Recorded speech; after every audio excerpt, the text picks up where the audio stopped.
Bawat hibla ng kasaysayan ay may tinatagong liwanag. Sa channel na to, malalaman mo ang tunay na kwento. Mula sa simula hanggang wakas, ihanda ang sarili sa bagong kaalaman. Panoorin natin ang video ng Mensahero ng Silangan.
Isang pagbati mula sa Oferian Heritage Conservatory.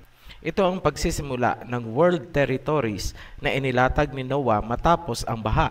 Ipapaliwanag natin ang mga muhon or landmarks sa pagitan ng mga teritoryo ni Shem, Ham at Japheth. Bakit mahalagang maunawaan ang World Territories? Number 1, para makilala natin ang ating mga sarili. Number 2, para guided ang ating bansa sa magulong geopolitics.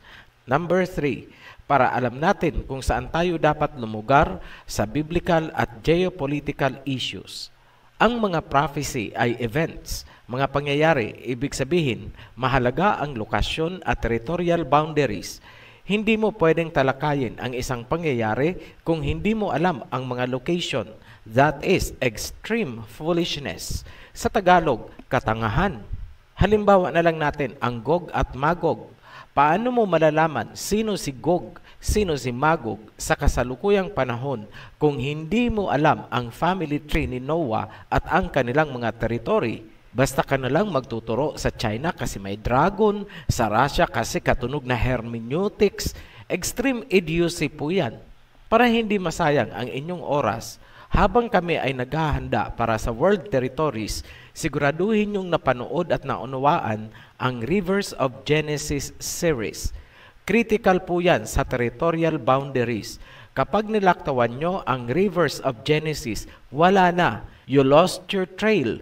Tandaan ang pagkakasunod-sunod ng dapat panoorin. Number 1, Introduction to the Rivers of Genesis.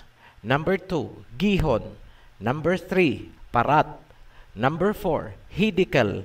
Number 5, Pison. Babala, huwag kayong manunood ng mga uploaded videos kung saan-saan.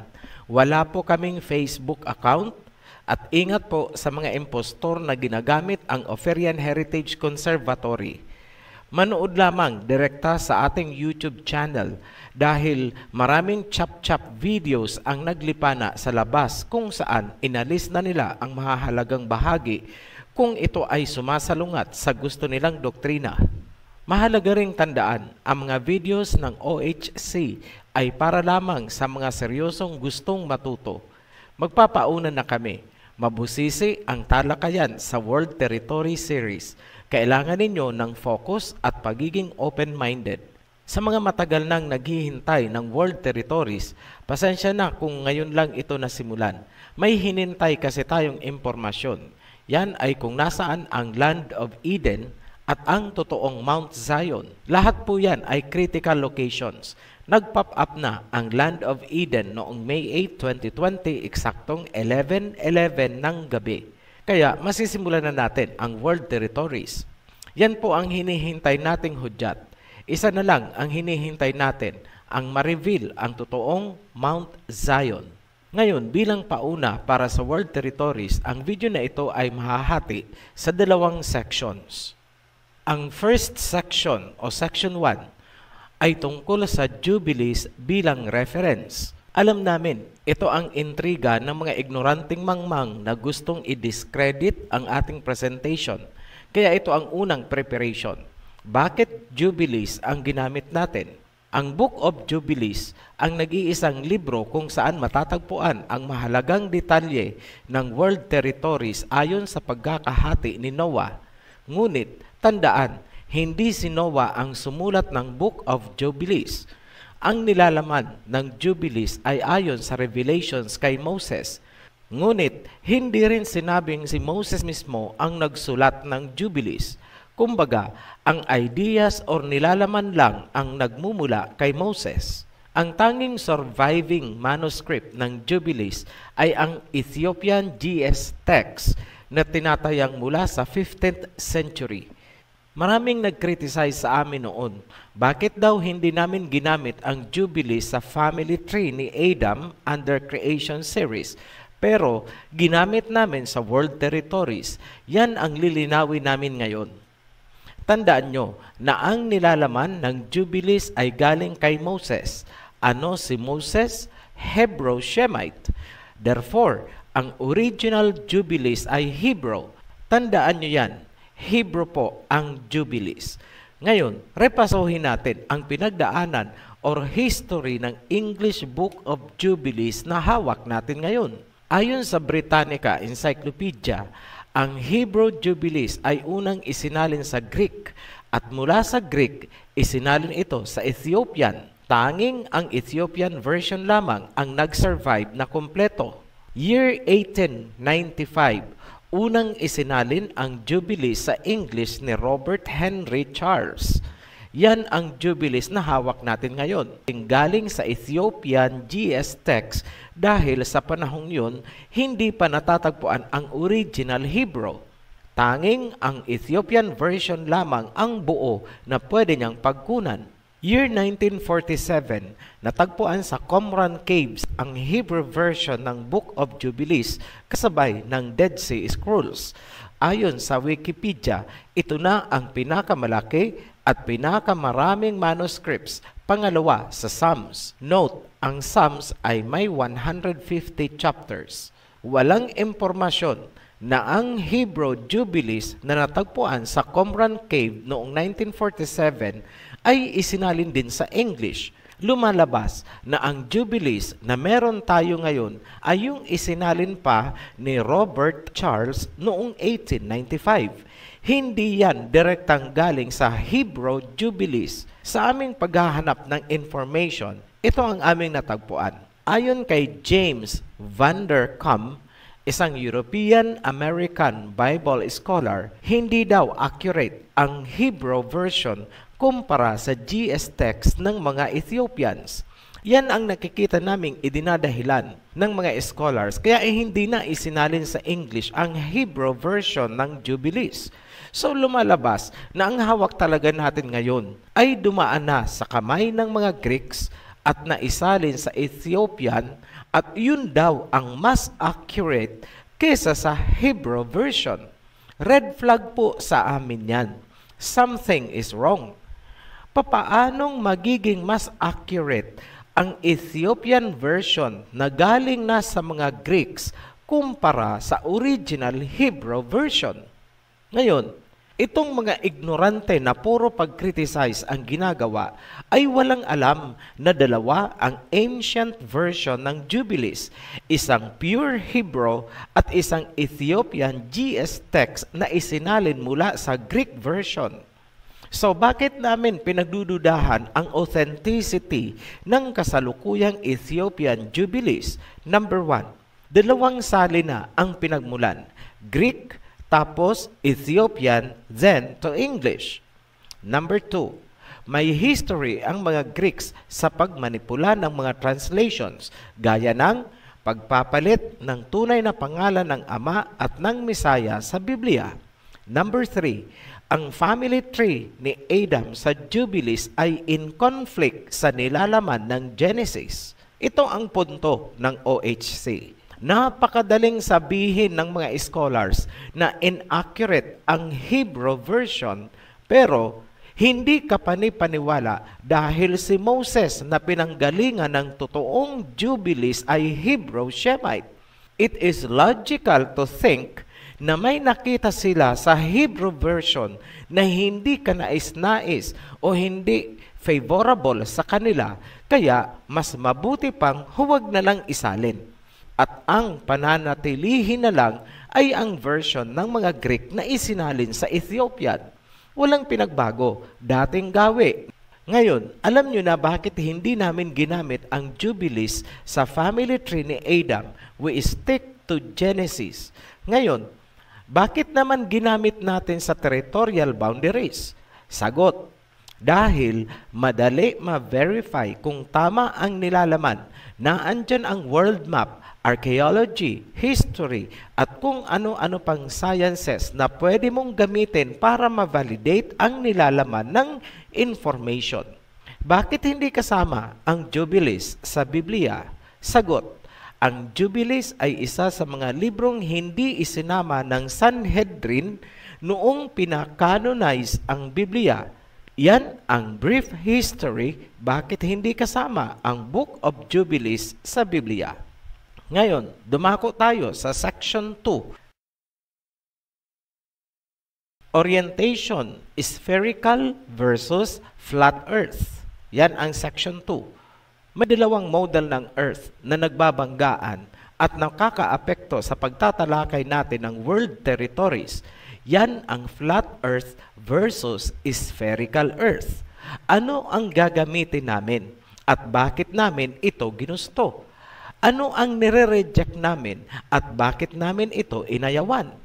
Ang bottom line ng ating basihan ay kung alin ang biblical, flat earth ba or spherical? Busisiin natin, medyo multi-level analysis po ito. Please bear with us. Isaiah chapter 24 verse 15 hanggang 16. Basahin natin. Therefore in the east, give glory to Yahweh, exalt the name of Yahweh, the Elohim of Israel, in the islands of the sea. Verse 16, from the ends of the earth, we hear singing, glory to the righteous one. Sa Isaiah chapter 42 verse 10 naman, ganito ang sinasabi, sing to Yahweh a new song, His praise from the ends of the earth, you who go down to the sea and all that is in it, you islands and all who live in them. Ito ang catalyst question. Nasaan ang ends of the earth na sinasabi ni Prophet Isaiah? Para masagot, susundan natin kung nasaan galing ang nag-aawitan. Point number 1, nasa east. Point number 2, merong maraming islands. Point number 3, lumulusong sa dagat ang mga tao. Sa flat earth, ang ends of the earth ay ang Antarctica sa South Pole. Ang Antarctica, ayon sa flat earth, ay isang bakod o pader, paikot para hindi sila mahulog sa flat earth. Ito ang analysis natin tungkol dito sa flat earth. Semplang number 1, ang Antarctica bilang ends of the earth ay nasa south. Ano ang sabi ni Prophet Isaiah kung nasaan ang kanyang sinasabing ends of the earth? Nasa east. Ang layo nyo, flat earthers. Semplang number 2, ang marker ng ends of the earth ay group of islands, plural. Sablay ang Antarctica dahil hindi po yan group of islands. Semplang number 3, ayon kay Prophet Isaiah, may mga nakatira sa islands at the ends of the earth at sila ay nag-aawitan. Sablay ang Antarctica. Ang sinabi ni Prophet Isaiah ay nag-aawitan. Ibig sabihin mga tao, hindi syokoy. May mga tao bang nakatira sa Antarctica? Wala. Nakatatlong sablay agad kayo, flat earthers. Bilangin nyo, 3 yan. Madadagdagan pa yan. Ituloy natin. Sundan ang nag-aawitan. Psalms chapter 65 verse 8. The whole earth is filled with awe at your wonders, where morning dawns, where evening fades. You call forth songs of joy. analysis. Where morning dawns, tinutukoy ang east or silangan. Sa previous verse, napatunayan na natin na ang ends of the earth ay nasa east, kung saan pumuputok ang araw at naglalaho ang gabi. Ngayon, talasan ang pandinig at huwag kukurap. May circular line o guhit sa pagitan ng dilim at liwanag. Ibig sabihin, nilagyan ng boundary ang east at saka ang west. Basahin ang parallel verse, Job 26, verse 10. He hath compassed the waters with bounds until the day and night come to an end. Medyo malabo ang King James Version sa verse na ito. Tingnan natin ang verse sa isa pang version. Job 26 verse 10 pa rin ito. Easy to read version. He drew the horizon on the ocean like a circle where light and darkness meet. Ayan, medyo malinaw. Ang circular or pabilog na linya ay iginuhit sa katubigan kung saan nagtatagpo ang liwanag at dilim. Technically, ang tinutukoy ay kung saan nagtatagpo ang east at saka ang west. Saan iginuhit ang pabilog na guhit? Sa ibabaw ng katubigan. Note, walang tatamaang lupa, katubigan. Ngayon, maraming katubigan sa mundo. Saang bahagi itong katubigan na ito? Proverbs chapter 8 verse 27. English Standard Version. When he established the heavens, I was there. When he drew a circle on the face of the deep. Malinaw ang isa pang description na nasa ibabaw ng malalim na katubigan. At ayon sa mga verses na binasa natin kanina, ito ay nasa point kung saan pumuputok ang araw, sumisikat ang araw, sumisilang ang araw, where morning dawns and evening fades. So magdeduce na tayo, deductive thinking po ito, para mabuo natin ang key points. Ito ang nakuha natin. Number 1, ang guhit ay circular. Number 2, ang guhit ay sa pagitan ng east at west. Therefore, galing ito sa north papuntang south. At tandaan, ito ay circular. Number 3, ito ay nasa east, kung saan nagpi-fade ang gabi at ang araw ay sumisilang. Number 4, nasa ibabaw ng malalim na katubigan. Ito na ang simplang number 4 ninyo, flat earth. Ang guhit na hahati ng liwanag sa dilim ay circular, hindi siya straight. Ang guhit ay boundary sa pagitan ng east at saka west.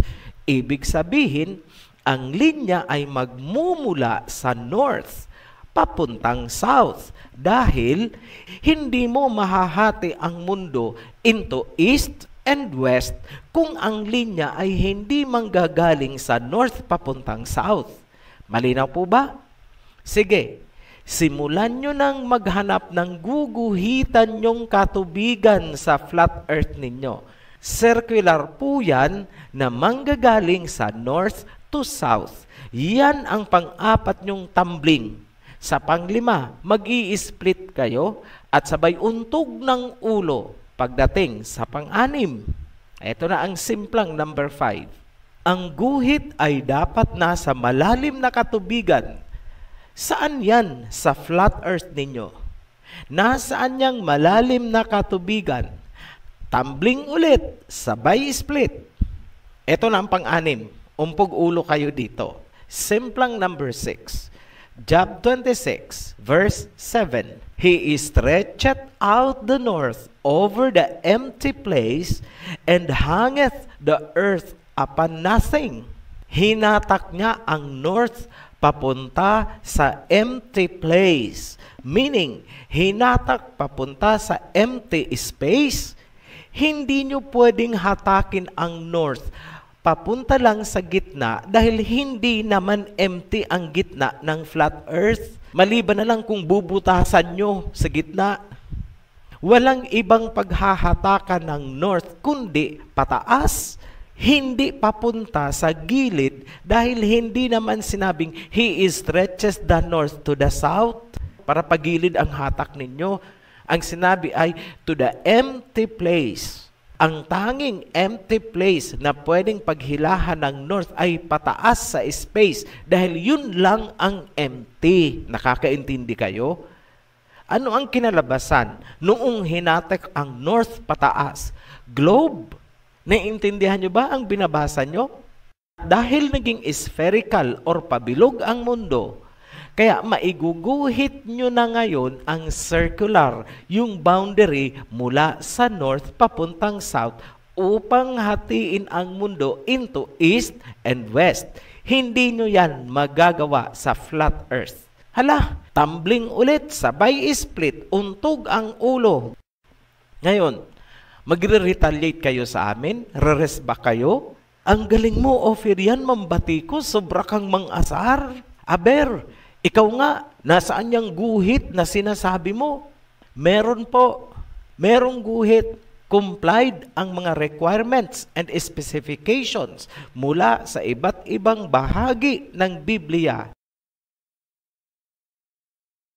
Ibalik natin ang description. Number 1, nasa ends of the earth, Isaiah chapter 24 verse 15 hanggang 16. Number 2, may group of islands bago ang guhit, Isaiah chapter 42 verse 10. Number 3, nasa point kung saan naghihiwalay ang dilim at liwanag, meaning between the east and the west, Job 26 verse 10. Number 4, walang tatama ang lupain dahil sa ocean ang guhit, Job 26 verse 10. Number 5, iginuhit sa malalim na katubigan, surface of the deep, Proverbs chapter 8 verse 27. Number 6, nagmumula sa north papuntang south, deduced from Job 26 verse 7 hanggang 10. Number 7, circular, Job chapter 26 verse 10 and Proverbs chapter 8 verse 27. Ang guhit na naghihiwalay ng liwanag at dilim ay ang international dateline. Get a globe and check for yourself. Number 1, nasa ends of the earth ba ang international dateline? Yes. Number 2, may group of islands ba? Yes, 7,100 plus islands. Number 3, nasa point ba kung saan naghihiwalay ang dilim at liwanag? Yes, boundary between east and west. Number 4, walang tatama ang lupain, ang guhit. Yes, walang tinamaan dahil Pacific Ocean po ang dinaanan. Number 5, malalim na katubigan ang dinaanan, surface of the deep. Yes, complied. Pacific Ocean ang dinaanan, very deep. Number 6, nagmumula sa north papuntang south. Yes, nahati ang east at saka ang west. Number 7, circular. Yes, complied dahil ang earth ay bilog. Napatunayan na natin yan. Mag-drawing na kayo ng circular line ninyo mula sa north papuntang south, nahahati sa east and west. Tingnan natin kung anong kalalabasan yan sa inyong flat earth. Pakita nyo sa amin ha, banlawan na namin kayo para maalis na yung hapdi at kirot. Alam nyo flat earthers, bago kayo mag-quote ng Bible, magsimula kayo sa History of the Bible series para kahit papano may idea kayo kung paano uunawain ang mga salita ayon sa vocabulary nila noon. Naintindihan nyo po ba? Sa mga laging naghahamon ng debate, lalo ka na, Pastor nanggigigil sa'yo ang isang kasamahan namin. Ito ang message niya sa'yo. Pakinggan mo, Pastor huwag kang magmalaki kahit pa triple doctorate degree ka. Dahil kung naging estudyante lang kita, 5 ang grado ko sa'yo. Iiyak ka during defense kapag ako ang chair of panelist. Ipaulit ko talaga sa'yo ang thesis mo Wag na dissertation dahil hindi ka aabot doon. Thesis na lang. Sa mga panay ang bati ko sa amin, kasama na ang mayayabang dyan. Bago kayo maghamon at manira sa amin, siguraduhin nyo munang nagagawa nyo ang multidimensional holographic discernment to understand the dynamics of simultaneously occurring global events across time and space. Ang Biblia ay isinulat ng mga propeta habang ang kanilang consciousness ay nasa multidimensional point of convergence between the spirit and physical world. You name it, Daniel, Isaiah, Zechariah, Ezekiel, and John Revelator, to mention a few. Alam nyo kung nabubuhay lang ang mga taong yan sa physical world natin ngayon? Kami ang unang magre-recommend na bigyan sila ng triple doctorate degree honoris causa for their contributions. You need to use the same multidimensional algorithm to understand the writings of these prophets. To simplify, ganito na lang sa Tagalog para maintindihan din ng medyo hindi well-versed sa English. Ganito yan. Kapag kayo ay nagbabasa ng Biblia at ang mga passages, yung mga letters, ay nagiging parang optical illusion, buhay at gumagalaw at nakikita ng inyong diwa, saka mo palang mauunawaan ang tunay na mensahe. Kunti lang ang alam naming may ganyang kakayahan. Isa si Rizal. Pangalawa si Marcos. May kunting ganyan din si Carlos P. Romulo at si Miriam Defensor. Ganyan sila mag-isip. Ganyan umandar ang kanilang consciousness. The rest ng kilala naming madudunong ngayon ay puro linear thought ang gamit na processing. Kumbaga sa technology, analog pa lang yan. So hanggat analog ang gamit nyo, huwag munang maghahamon. Hindi tayo magkakalevel. Pasensya na kung medyo naging mayabang kami, brutally honest lang. Hindi mayabang, brutally honest. Ngayon, from the time na sinimulan namin ang Ophirian Heritage Conservatory Channel, what have we achieved so far na hindi nagawa ng sinuman for thousands of years in the past? Magbigay kami ng example. Deciphering creation, rivers of Genesis, Mosaic calendar, true Sabbath, 2 witnesses. Hindi pa nga namin nasisimulan yung deep time. Yan yung time bago yung let there be light. Ano ba talaga ang nangyari? Centuries past. Ngayon lang din na-decipher kung ano ang nasa likod ng mga obra ni Rizal. Just to name a few. Ang alam niyo ay kung ano lang yung nakasulat. Pero hindi nyo alam kung paano isinulat ni Rizal at bakit niya isinulat. Ano ang reason niya sa likod ng libro. Kumbaga ikaw ay isang author, bakit ko ito susulatin? Ano ang mga na-experience ko? Ano yung mga nakita ko? Bakit ko ito ay sinusulat na noli me tangere el filibusterismo, etc., etc.? Yun ang hindi nyo alam dahil nakatingin lang kayo sa libro. Behind the working, yung behind the stage, hindi nyo alam. So, paano namin nalaman yan? Again, you have to use multidimensional holographic discernment to discern or understand the dynamics across events, time, and space. At ngayon, boundaries naman ng world territories ang ating binubuksan. You need multidimensional holographic algorithm to do these things. Sa muli, ingat sa mga yapi-yapi theories ng mga Gentiles, lalo na kung ito ay may kinalaman sa inyong biblical na paniniwala. For every single truth, there are hundreds of counter-deceptions. What you see in the surface is not the actual reality. There are uncharted waters in the Bible that remained unexplored. Join our journey. Be blessed. Shalom. Maraming salamat sa inyong oras at bukas na kaisipan. Kung nakatulong ang video sa pagpapalalim ng inyong kaalaman, paki-like po at huwag kalimutan mag-subscribe para sa iba pang makapangyarihang mensahe. Hanggang sa muli.